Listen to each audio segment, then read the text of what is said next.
आज का डेली माना आपके लिए पास्टर माइकल फर्नांडिस की ओर से।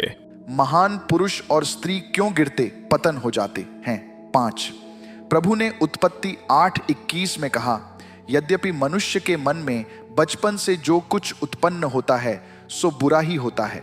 मनुष्यों की लगातार बुरी कल्पनाओं ने परमेश्वर के मन को दुखाया और उन्होंने बाढ़ से दुनिया को नष्ट कर दिया।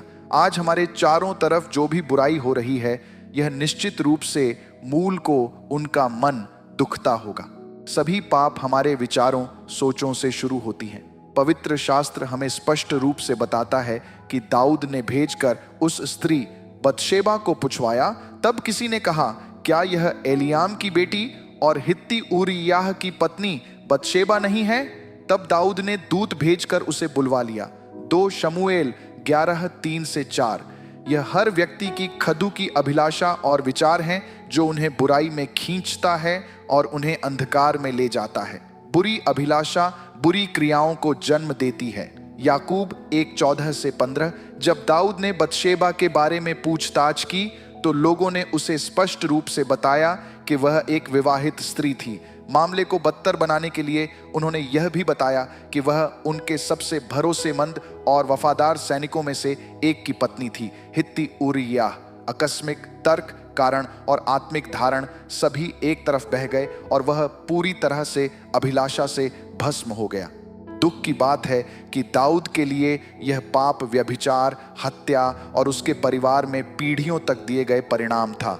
यदि आप किसी प्रकार के पाप में गिर गए हैं तो इसे एक प्रतिरूप नमूना नहीं बनने दें। प्रतिरूप से मेरा क्या मतलब है?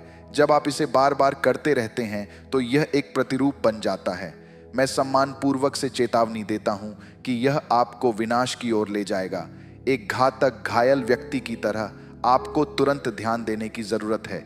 आपको अब पश्चाताप में परमेश्वर की ओर मुड़ने की जरूरत है। सावधान रहें कि आप क्या सोचते हैं, क्योंकि आपके विचार आपके जीवन को चलाता है। नीति वचन 4:23।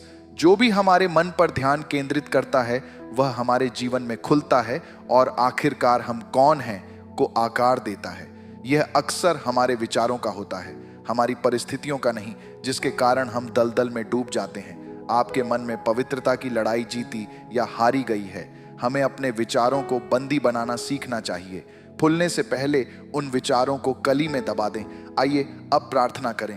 पिता, यीशु के नाम में हर उस विचार और इच्छा को उखाड़ के फेंक जो मुझ में अशुद्ध है। आपकी महिमा के लिए शुद्ध पवित्र रहने में मेरी मदद कर। आमीन।